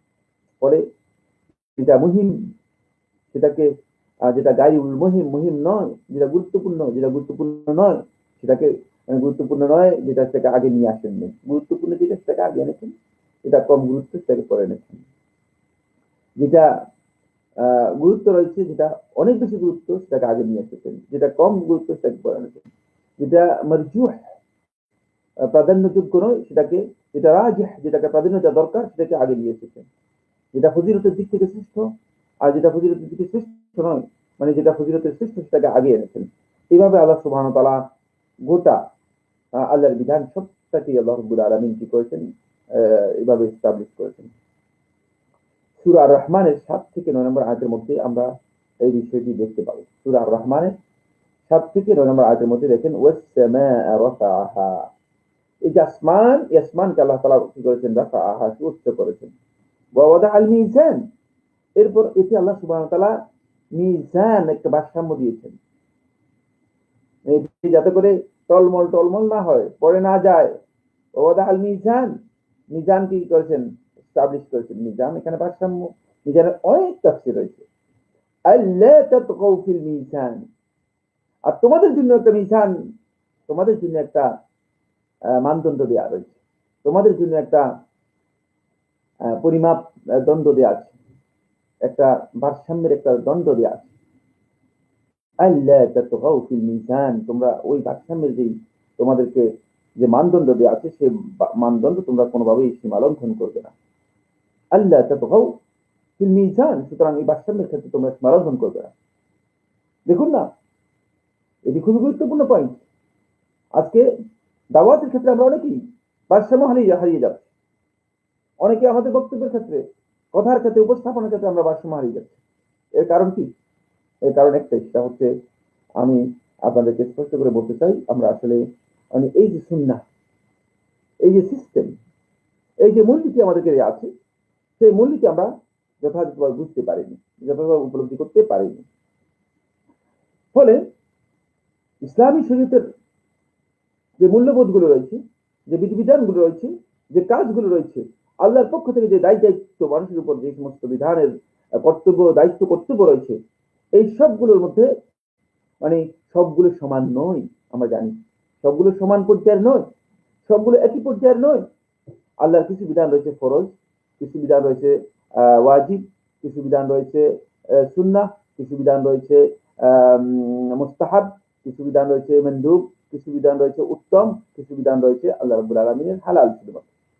সুতরাং এই বিধানগুলোর এই যে স্ট্যাটাস, এই যে পর্যায়ক্রমিক, এই বিষয়টি যদি একজন দায়ী হিসেবে, একজন সংস্কারক হিসেবে একজন আলোচক হিসেবে যদি আমাদের সেই জ্ঞান যদি আমাদের না থাকে, সেই উপলব্ধি যদি আমাদের না থাকে, তাহলে আমরা এই বিষয়গুলোকে যথাযথভাবে মূল্যায়ন করতে পারবো না। ফলে এখানে আমাদের সমস্যা হয়ে গিয়েছে, সেটা হলো এই, আমরা অনেকেই সব মানে সবটাকে একই পর্যায়ে নিয়ে এসেছি। সুবহানাল্লাহ। আপনি দেখবেন আমাদের অনেক বন্ধু আছেন যে তারা মনে করেন যে মানে শুধুমাত্র কোনো ব্যক্তি যদি আমিন জোরে না বলেন অথবা রসুলিদান না করেন, বলছে এই লোকের সালাতই, এই লোকের ইসলামও ঠিক নেই। অথচ মানে আমাদেরকে জানতে হবে ইসলামের বিধান সুন্নাহ দ্বারা যে বক্তব্যটি সাব্যস্ত হয়েছে সেটা সুন্নাহ, কিন্তু এর স্ট্যাটাস কি, এর গুরুত্ব সম্পর্কে আমাদেরকে জ্ঞান নিতে হবে। এবং আমরা কোনটাকে অগ্রাধিকার দিব, কোনটাকে আমাদের কাজের মধ্যে, কথার মধ্যে, সংশোধনের মধ্যে, দাওয়াতের মধ্যে অগ্রাধিকার দিব অথবা দাওয়াতের মধ্যে অগ্রাধিকার দিব না, এই বিষয়টি আমরা অনেকেই আসলে বুঝি না। অনেকেই বুঝি, তারা বুঝি না, আমরা যারা দাওয়াতি কাজ করছি তারাই বুঝি।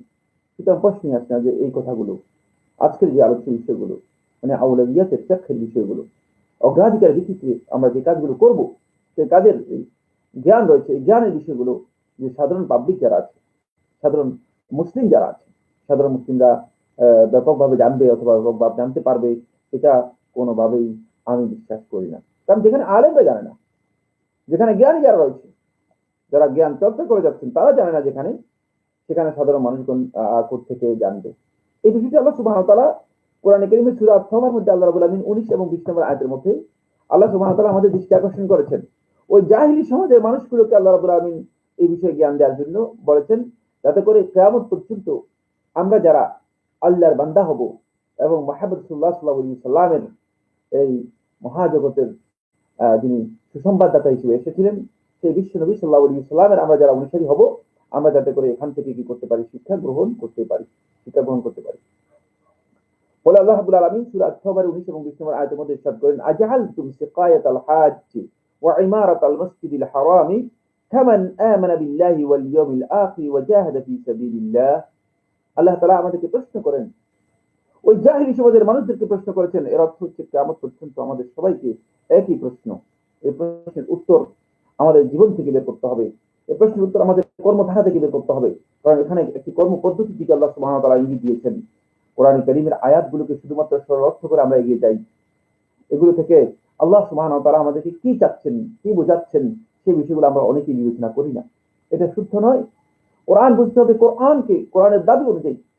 আল্লাহ রাব্বুল আলামিন বলতেছেন, আজআলতুম, তোমরা কি পরিণত করেছো সিকায়াতাল হাজ্জ, হাজীদেরকে পানি পান করানো, ওয়া ইমারাতাল মাসজিদিল হারাম, এবং মসজিদে হারামকে পরিচ্ছন্ন পরিষ্কার রাখা, মসজিদে হারামকে ঠিকঠাক রাখা, এই কাজটাকে, যে এই দুটি কাজ, মানে তোমরা মনে করেছো এই দুটি কাজই তোমাদের আল্লাহর নৈকট্য লাভ করার জন্য, এই দুটি কাজই তোমাদেরকে আল্লাহ তাআলার কাছে পৌঁছার জন্য, আখিরাতে নাজাতের জন্য, এগুলাই তোমাদের জন্য যথেষ্ট হয়ে যাবে। তোমরা কি এই দুটো কাজকে মনে করেছো কামান ওই ব্যক্তির মতো, ওই ব্যক্তির কাজের মতো, যে আমানা বিল্লাহি ওয়াল ইয়াউমিল আখির, যে আল্লাহর প্রতি ঈমান এনেছে এবং আখিরাতের প্রতি ঈমান এনেছে, ওয়া জাহাদা ফি সাবিলিল্লাহ, এবং আল্লাহর রাস্তায় জিহাদ করেছে। তোমরা কি মানে আল্লাহর রাস্তায় জিহাদ এবং ঈমান বিল্লাহি ওয়াল ইয়াউমিল আখির, আখিরাতের প্রতি ঈমান, মানে এর সাথে তোমরা যে কাজগুলো করতেছো, এই কাজগুলোকে তোমরা মানে মনে করতেছো যে এগুলো সমান কাজ, মানে এগুলোর কাজের স্ট্যান্ডার্ড সমান, মান সমান, সুতরাং তোমরা এর মাধ্যমেই পার পেয়ে যাবে, এটাই তোমাদের জন্য যথেষ্ট হয়ে যাবে। আল্লাহ রাব্বুল আলামিন বলেছেন, লা ইস্তাউনা ইনদাল্লাহ।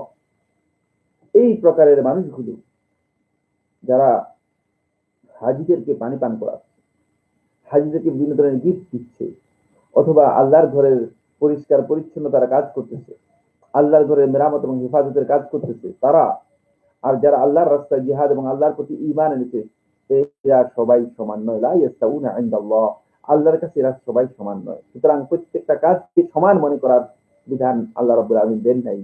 কোনটা আহম গুরুত্বপূর্ণ, কোনটা মুহিম, কোনটা কম গুরুত্বপূর্ণ, কোনটা গায়রুল মুহিম, কোনটা মোটেও গুরুত্বপূর্ণ নয়, এই বিষয়টি আমাদেরকে কি করতে হবে, যাচাই করার মতো জ্ঞান থাকতে হবে। এই বিষয়ে এই মূলনীতি আমাদেরকে এই আয়াত থেকে আল্লাহ রাব্বুল আলামিন শিক্ষা দিচ্ছেন, যাতে করে আমরা বুঝতে পারি লা ইয়াস্তাউনা ইনদাল্লাহ, আল্লাহর কাছে এটি সমান নয়। ওয়াল্লাহু লা ইয়াহদিল কওমাজ জালিমিন, আল্লাহ তাআলা জালিম সম্প্রদায়কে, জালিম গোষ্ঠীকে আল্লাহ রাব্বুল আলামিন কি দেন না, হেদায়েত দেন না।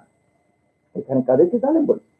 জালেম বলেছেন ওই সমস্ত ব্যক্তিদের যারা এই সবটাকে সমান করে দিয়েছে, সব কাজটাকে স্ট্যাটাসের দিক থেকে সমান করে দিয়েছে। আপনি কথা মনে করলে চলবে না যে সব কাজ সমান, অসুবিধা নেই। সুতরাং আমরা ইমান আনবো না, আল্লাহর প্রতি আমাদের ইমান থাকবে না, তাওহীদের কাজ করবো না, আর আমরা মনে করবো যে শুধুমাত্র এই কাজগুলো করেই আল্লাহর কাছে পার পেয়ে যাবো। না, এটি সমান নয়। একই কথা আল্লাহ সুবহানাহু ওয়া তাআলা আল্লাযীনা আমানু, তারপরে আল্লাহ তাআলা পরিচয় করে দিচ্ছেন ঈমানদার ব্যক্তি যারা, তাদের মর্যাদার বিষয়টি আল্লাহ তাআলা আলাদা করে দিচ্ছেন। আল্লাযীনা আমানু, যারা ঈমান আনবে, ওয়া হাজারু, এবং হিজরত করেছে, ওয়া জাহাদু ফি সাবিলিল্লাহ, আল্লাহর রাস্তায় জিহাদ করেছে, বিআমওয়ালিহিম, তাদের সম্পদ দিয়ে, ওয়া আনফুসিহিম, এবং তাদের জীবন দিয়ে, আ'যামু দারাজাতান ইনদাল্লাহ, তারা আল্লাহর কাছে অনেক উচ্চ দরজার অধিকারী, অনেক উচ্চ মর্যাদার অধিকারী আল্লাহ তাআলার কাছে। ওয়া উলাইকা হুমুল ফাইজুন, এবং তারা হুমুল ফাইজুন, তারাই প্রকৃত সফল কাম হবে, সফলতার উচ্চ মার্গে তারা প্রতিষ্ঠিত হতে পারবে, উঠতে পারবে। কি বুঝতে পারবে? খুবই স্পষ্ট কথা। সেটা হচ্ছে প্রত্যেকটা কাজের মধ্যে স্টেজ আছে, স্তর রয়েছে। এই স্তর যদি আমরা না বুঝি, তাহলে আমরা কোন কাজটা আগে করতে হবে, কোন কাজটাকে বেশি গুরুত্ব দিতে হবে, কোন কাজটার হক হচ্ছে তাকদীর, যেটা আগে আনতে হবে, সেটা আমরা বুঝতে পারবো না। সেখানে আমাদের বিচ্ছিন্ন এসে যাবে। একই বক্তব্য রাসূলুল্লাহ সাল্লাল্লাহু আলাইহি ওয়াসাল্লাম ওই হাদিস থেকে পাওয়া যায়, যে হাদিসটি বুখারী এবং মুসলিমের মধ্যে এসেছে। আর ঈমান বিদআত ওয়া শুবা, ঈমান রাসূলুল্লাহ সাল্লাল্লাহু আলাইহি ওয়াসাল্লাম বলেছেন যে 70 অধিক কি রয়েছে, শাখা প্রশাখা রয়েছে। তো মুজাহালা লা ইলাহা ইল্লাল্লাহ, সুতরাং লা ইলাহা ইল্লাল্লাহ হচ্ছে সর্বোচ্চ স্টেজ। আর একেবারে আদনাহা ইমাতাতুল আযা আনিত তরিক, রাস্তা থেকে কি করা, কাটা দূর করা, অথবা কষ্টদায়ক জিনিস দূর করা, রাস্তা থেকে কষ্টদায়ক জিনিস দূর করা। খুব ভালো করে খেয়াল করুন, তার বোঝা গেল যে ঈমানের মধ্যেও স্টেজ রয়েছে। তাই আপনি যদি শুরু করে দেন একই তালে, একই ডিজাইনে, তাহলে দাওয়াত এবং সংস্কারের ক্ষেত্রে আপনার এই কাজটি, খুব ভালো করে খেয়াল করুন, দাওয়াত এবং সংস্কারের ক্ষেত্রে আপনার এই কাজটি মোটেই গ্রহণযোগ্য হবে না। আসুন এবার আমি আপনাদের কাছে এই তাসদীদের বিষয়টি, যে কাওয়ায়েদগুলো রয়েছে, যে কাওয়ায়েদগুলোকে আমাদেরকে ফলো করতে হবে আওলাবিয়াতের ক্ষেত্রে, আওলাবিয়াত বলছি আমি যে সমস্ত কাজকে অগ্রাধিকার দেবো, অগ্রাধিকারের ভিত্তিতে আমাদের যে কাজগুলো হবে, সেখানে আমরা যে মূলনীতিগুলো অনুসরণ করবো, সেই মূলনীতিগুলো আমি কয়েকটি আপনাদের কাছে পেশ করতে চাই। ১ নম্বর হচ্ছে, প্রথমেই আমাদেরকে আকীদা এবং তাওহীদকে গুরুত্ব দিতে হবে। বন্ধুগণ, আমাদের দায়ীদেরকে এটা বুঝতে হবে। আকীদা এবং তাওহীদকে গুরুত্ব না দিয়ে যারা বক্তব্য দিচ্ছেন, কথা বলছেন, তারা আসলেই আ নববী মানহাজের অনুসারী নন। তারা সালাফদের মানহাজের অনুসারী নন। অনেককে দেখা যায় যে তাওহীদের কথায় তাদের অ্যালার্জি বেড়ে যায়, আকীদার কথায় তাদের কেন জানি অনেক প্রশ্ন এসে যায়। তাহলে বুঝতে হবে যে তিনি আসলে নবী যে মানহাজ রয়েছে, নবী সাল্লাল্লাহু আলাইহি ওয়াসাল্লামের কাছ থেকে সাহাবায়ে কেরামগণ, সালাফগণ যে মানহাজ আমাদের কাছে জানিয়ে দিয়ে গেছেন, সেই মানহাজের সাথে আমাদের কোনো মিল নেই। সেই মানহাজের সাথে আমাদের কোনো মিল নেই। ফলে আপনি দেখতে পাবেন রাসূলুল্লাহ সাল্লাল্লাহু আলাইহি ওয়াসাল্লাম, সাহাবায়ে কেরামগণ এই মানহাজটাকে খুব বেশি গুরুত্ব দিয়েছেন। উম্মুল মুমিনিন আয়েশা রাদিয়াল্লাহু তাআলা থেকে আমরা একটি বক্তব্য আপনাদের সামনে তুলে ধরেছিলাম, যে বক্তব্যের মধ্যে একই কথা বলেছেন, নবী এবং রাসূলগণের দাওয়াতের শুরু ছিল মূলত তাওহীদের মাধ্যমে। এটি আউয়াল ওয়াজিব, সর্বপ্রথম ওয়াজিব বান্দার উপর। কিভাবে আপনি ইগনোর করছেন? সুবহানাল্লাহ, অনেকে বলেন আমি তাওহীদের কথা না কোরআনে পাই না। সুবহানাল্লাহ, নাউযুবিল্লাহি মিন যালিক। এই ব্যক্তি কত বেশি প্রবৃত্তির অনুসারী। প্রবৃত্তির অনুসারীদের তাদের বক্তব্য থেকে ইমানদার ব্যক্তিগণ, সুন্নাহর অনুসারীগণ বুঝতে পারেন যে তারা আসলে প্রবৃত্তির অনুসারী। তাওহীদ হচ্ছে আমাদের মূল আউয়াল ওয়াজিব ওয়া আখির ওয়াজিব। এই দুনিয়া থেকে বের হওয়ার সময় আপনার উপর সর্বশেষ ওয়াজিব হচ্ছে তাওহীদ। তাওহীদ নিয়ে আপনাকে এখান থেকে বের হতে হবে। আপনি যদি তাওহীদটা নিয়ে বের হতে পারেন, তাহলে আপনি ওই সুসংবাদ পাবেন, ইয়া আইয়্যাতুহান নাফসুল মুতমাইন্না ইরজিই ইলা রাব্বিকি রাদিয়াতাম মারদিয়্যা। তখন আপনি এই সুসংবাদটুকু পেয়ে যাবেন। আল্লাহর পক্ষ থেকে আপনাকে এই কথা ডেকে ডেকে আল্লাহর পক্ষ থেকে আগত ফেরেশতাগণ বলে দিবে, ইয়া আইয়্যাতুহান নাফসুল মুতমাইন্না, হে প্রশান্ত আত্মা, তুমি সত্যিকার তাওহীদের মাধ্যমে আজকে প্রশান্তি লাভ করতে পেরেছো, নিজের অন্তরকে আজকে মুতমাইন, আজকে সকল প্রকার বিপদ থেকে, অস্থিরতা থেকে তুমি নিজের অন্তরকে স্থির করতে পেরেছো। নাফসুল মুতমাইন্না ইরজিই ইলা রাব্বিক, এখন তুমি তোমার রবের কাছে ফিরে যেতে পারো। ইন্না লিল্লাহি ওয়া ইন্না ইলাইহি রাজিউন। ওই যে রাজিউন বলেছিলাম আমরা, নিশ্চয় আমরা আল্লাহর কাছে ফিরে যাব। ওই যে আল্লাহর কাছে ফিরে যাব, ওই ফিরে যাওয়ার কথাটা কি আল্লাহ তাআলা ফেরেশতাদের মাধ্যমে আমাদেরকে বলতেছেন, ইরজিই ইলা রাব্বিকি, তোমার রবের কাছে ফিরে যাও। আজকে তুমি পুরস্কৃত হবে, রাদিয়াতাম মারদিয়্যা, তোমাকে সম্পূর্ণ সন্তুষ্ট করা, পরিপূর্ণ সন্তুষ্ট করা। যতক্ষণ পর্যন্ত তুমি পরিপূর্ণরূপে সন্তুষ্ট না হবে, ততক্ষণ পর্যন্ত আল্লাহ রাব্বুল আলামিন তোমাকে ছেড়ে দেবেন না, সন্তুষ্ট করবেন। এটি লাভ করতে পারবেন কখন? যখন আপনি আখির ওয়াজিব, সর্বশেষ এই তাওহীদ নিয়ে আপনি এখান থেকে বের হতে পারবেন। এরপরে যে পয়েন্টটি আমি আপনাদের সাথে আলোচনা করব সেটা হচ্ছে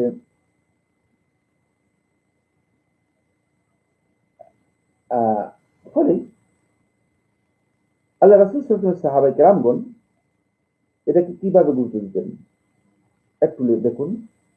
সুনান ইবনে মাজাহ এর হাদিসের মধ্যে এসেছে, হাদিস নম্বর 61, জুনদুব ইবনে আব্দুল্লাহ রাদিয়াল্লাহু তাআলা বর্ণনা করেন, তিনি বলেন قال كنا مع النبي صلى الله عليه وسلم, আমরা একদিন রাসূলুল্লাহ সাল্লাল্লাহু আলাইহি ওয়াসাল্লামের সাথে ছিলাম, ونحن فتيان حساورة, আমরা একদল কিশোর, মানে যৌবনের ছুঁই ছুঁই অবস্থা, যৌবনের কাছাকাছি অবস্থায় কিশোর।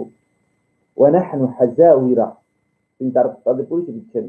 আমরা একদিন আল্লাহ রাসূল সাল্লাল্লাহু আলাইহি ওয়াসাল্লামের সাথে ছিলাম, রাসূল সাল্লাল্লাহু আলাইহি ওয়াসাল্লামের কাছ থেকে ফাতাআল্লামনা আল-ঈমান ক্বাবলা আন নাতাআল্লামা আল-কুরআন, এই কিশোর বয়সে আমাদের প্রথম যে কাজটি ছিল সেটা হচ্ছে ফাতাআল্লামনা আল-ঈমান, আমরা ঈমান শিক্ষা গ্রহণ করলাম, ক্বাবলা আন নাতাআল্লামা আল-কুরআন, কুরআন শিক্ষা গ্রহণ করার আগে।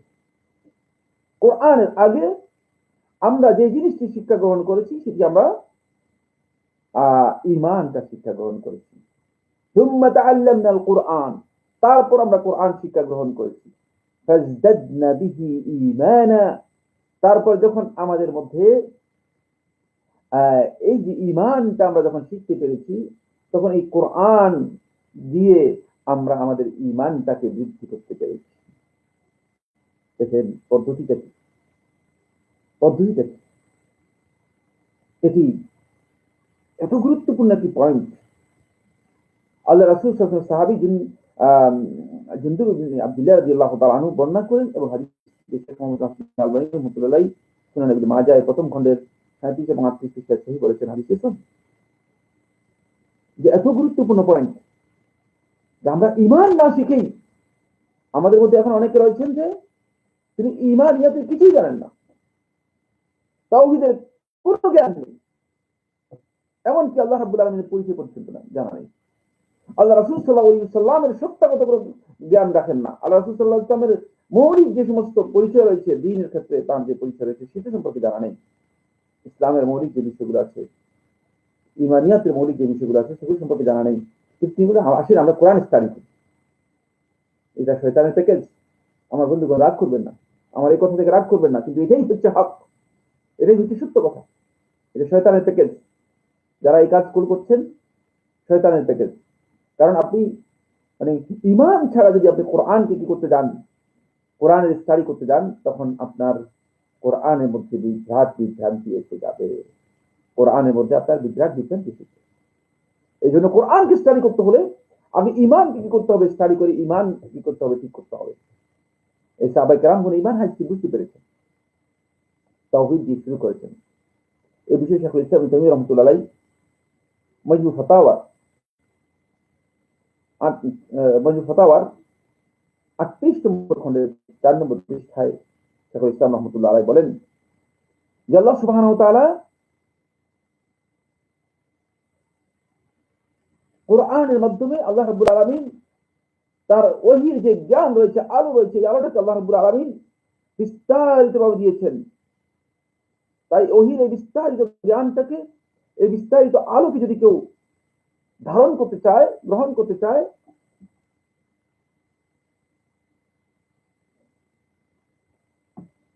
তাহলে সেই ব্যক্তিকে অবশ্যই একটি কাজ করতে হবে। সেই কাজটি হচ্ছে এই, তাকে ঈমান আগে কি করতে হবে, অর্জন করতে হবে।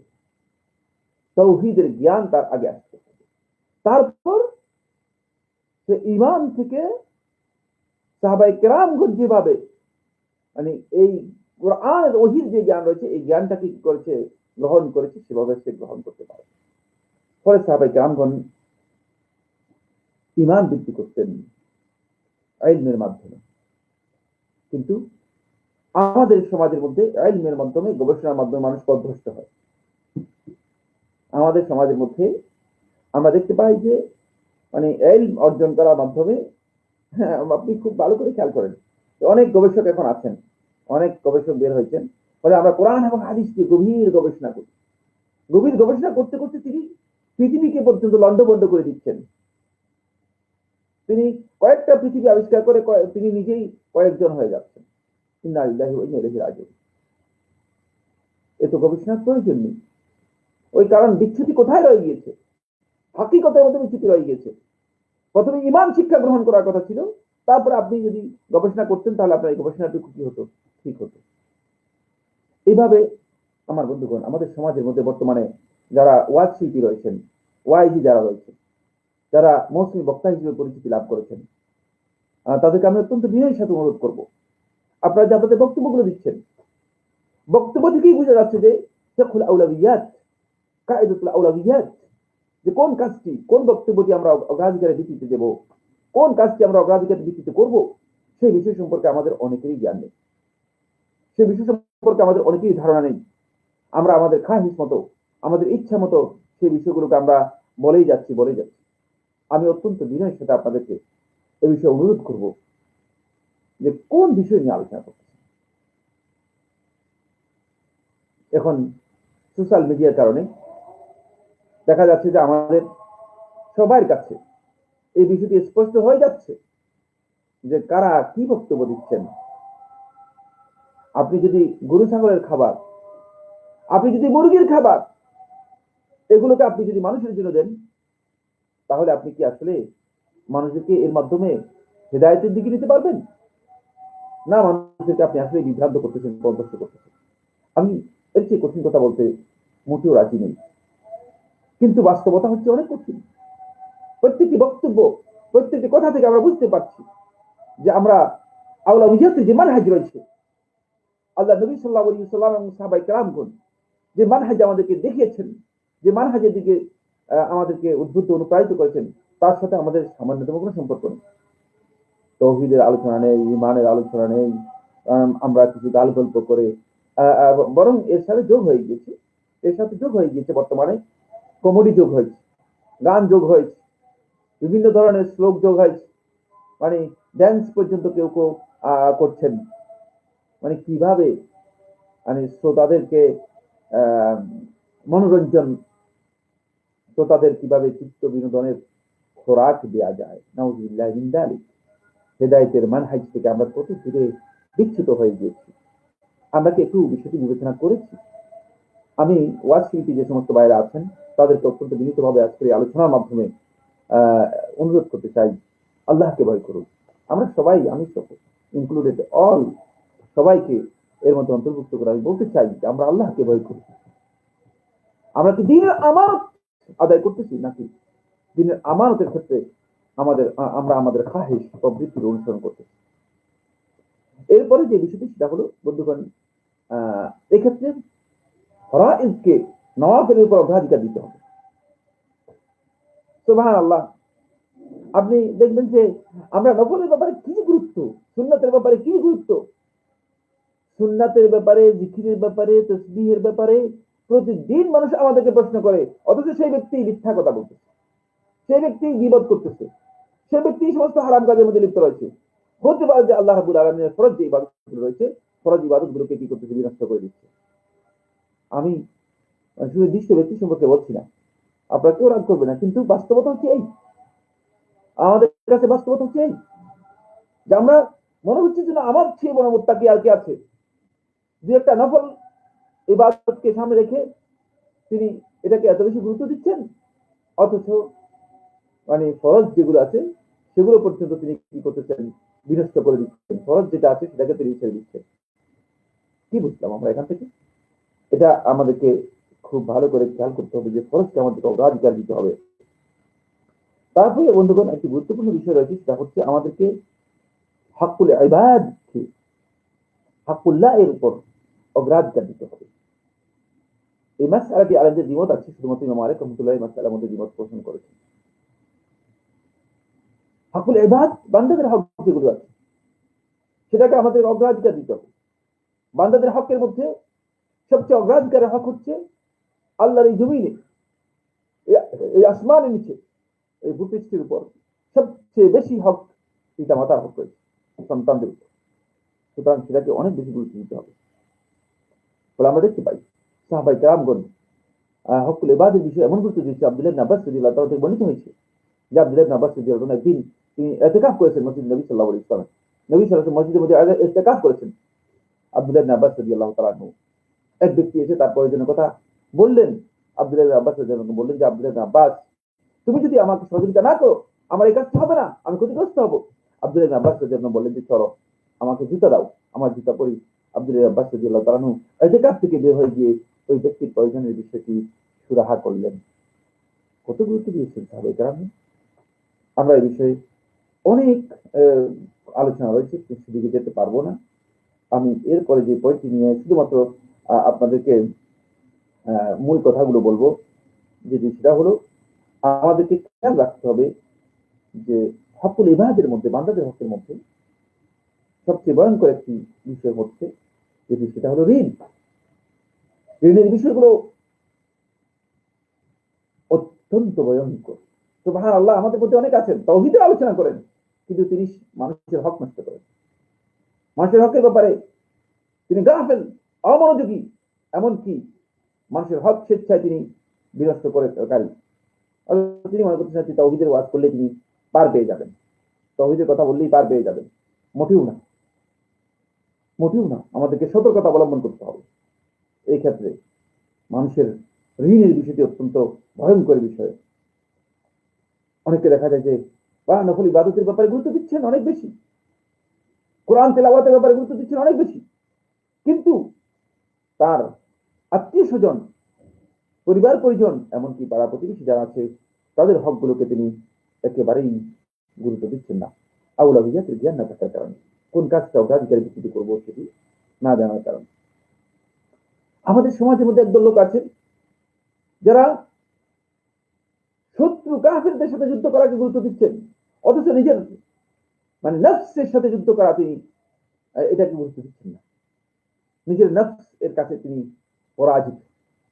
যেই ব্যক্তি নিজের নফসের কাছে পরাজিত, আমি কোনোদিন বিশ্বাস করি না যে সে ব্যক্তি কাফেরদের কাছে মানে পরাজিত হবে না, কাফেরদের কাছে সে জয়ী হতে পারবে। আপনি নফসকে আগে নফসের সাথে যুদ্ধ করেন। কাউকে যদি বলা হয় ভাই নফসের সাথে যুদ্ধ করছেন কিনা, তখন তিনি মনে করেন যে এটা হচ্ছে তুচ্ছ কাজ। ব্যাপারটি এমন না। আগে আপনি যুদ্ধের আউলাহিয়াত বুঝতে হবে। আপনাকে প্রথম এই যুদ্ধে টিকতে হবে। যতক্ষণ পর্যন্ত আপনি নফসের খাহির সাথে যুদ্ধে আপনি জয়ী না হবেন, ততক্ষণ পর্যন্ত আপনি মল্ল যুদ্ধে অথবা সম্মুখ যুদ্ধে আপনি কি হতে পারবেন না, জয়ী হতে পারবেন না। সম্মুখ যুদ্ধে যাওয়ার আগেই আপনাকে কি করতে হবে, এই কাজ কি করতে হবে। এই জন্য আমরা অনেকেই এই বিষয়গুলো যথার্থভাবে উপলব্ধি না করার কারণে বিপদগ্রস্ত, ক্ষতিগ্রস্ত হয়ে যাচ্ছি। বন্ধুগণ, আমাদের সমাজের মধ্যে কিছু ভাই রয়েছেন, তারা মনে করেন যে মানে তাওহীদ, শিরক, ঈমানের বিষয়গুলো পরে, আগে রাষ্ট্র খেলাফত প্রতিষ্ঠা করতে হবে। এটা আউলাহিয়াতের সাথে একেবারেই সাংঘর্ষিক। সুবহানাল্লাহ, আল্লাহ রাসূল সাল্লাল্লাহু আলাইহি ওয়াসাল্লাম এর মানহাজ থেকে, রাসূল সাল্লাল্লাহু আলাইহি ওয়াসাল্লাম থেকে এটা গ্রহণ করেননি, কেউ গ্রহণ করেন, বুঝেননি।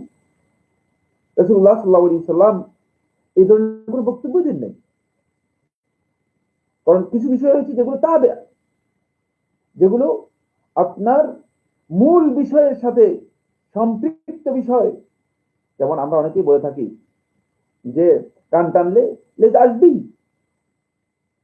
আগে কান দিয়ে আপনাকে কি করতে হবে, সোজা করতে হবে, মাথা সোজা করতে হবে।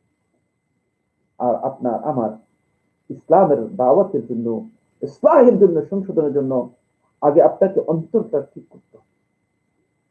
মানুষের চিন্তাধারা পরিশুদ্ধি যদি না আসে, একদল মুশরিক দিয়ে, যারা শিরকের মধ্যে লিপ্ত রয়েছে, এমন একদল লোক দিয়ে আপনি কোনোদিন সেখানে এমন কোন খেলাফত, এমন কোন মানে রাজনীতি, এমন কোন চিন্তাধারা প্রতিষ্ঠা করতে পারবেন না যার মাধ্যমে আপনি ইসলামকে প্রমোট করতে পারেন। প্রশ্ন আসে, তার জন্য ইসলাম বুঝেই নেই। আগে তো সে দিন বুঝতে হবে। আগে তাকে দিন বুঝার জন্য তাকে এই আউলাহিয়াতের জ্ঞান দিতে হবে। এই অগ্রাধিকারের ভিত্তিতে যে কাজটি আগে করা দরকার, সেই কাজটি করতে হবে। এই জন্য আমার বন্ধুগণ যারা দাওয়াত ও সংশোধনে কাজ করছেন তাদের কাছে অত্যন্ত বিনীতভাবে আমরা অনুরোধ করব যে এই কায়দাটি আমাদেরকে বুঝা দরকার। এই কায়দাটি আমাদের জীবনের জন্য খুবই গুরুত্বপূর্ণ। সেটা হচ্ছে যে অবশ্যই যে কাজটি আগে করা দরকার সেটা আগে করতে হবে, আর যে কাজটি পরে করা দরকার সেটা পরেই করতে হবে। পরের কাজকে আগে নিয়ে এসে আগের কাজকে যদি পরে নিয়ে যান তাহলে আপনার দাওয়াত ফলপ্রসূ হবে না।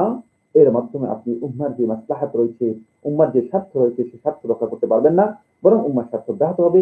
উম্মার স্বার্থের বিপরীতে আপনার কাজটি হয়ে যাবে। আপনি হয়তো বুঝতে পারবেন অথবা বুঝতে পারবেন না। আজকে মুসলিম উম্মার দায়ীগণ সেদিকেই অনেকে ধাবিত করছে দাওয়াতের এই জ্ঞান না থাকার কারণে। তাই দাওয়াত ও ইসলাহের ক্ষেত্রে আমাদেরকে এই কায়দা বা এই মূলনীতি অনুসরণ করার জন্য আল্লাহ রাব্বুল আলামিন তৌফিক দান করুন। আল্লাহ সুবহানাহু ওয়া তাআলার কাছে এই দোয়া করে আমরা আমাদের এই বক্তব্য আজকে এখানে শেষ করছি। ওয়া আখিরু দাওয়ানা আলহামদুলিল্লাহি রাব্বিল আলামিন। দেখি আপনাদের প্রশ্ন থাকলে আমরা হ্যাঁ, প্রশ্ন আছে? হুম, প্রশ্ন নেই? প্রশ্ন থাকলে আমরা এখানে শেষ করছি। আসসালামু আলাইকুম ওয়া রাহমাতুল্লাহি ওয়া বারাকাতুহু।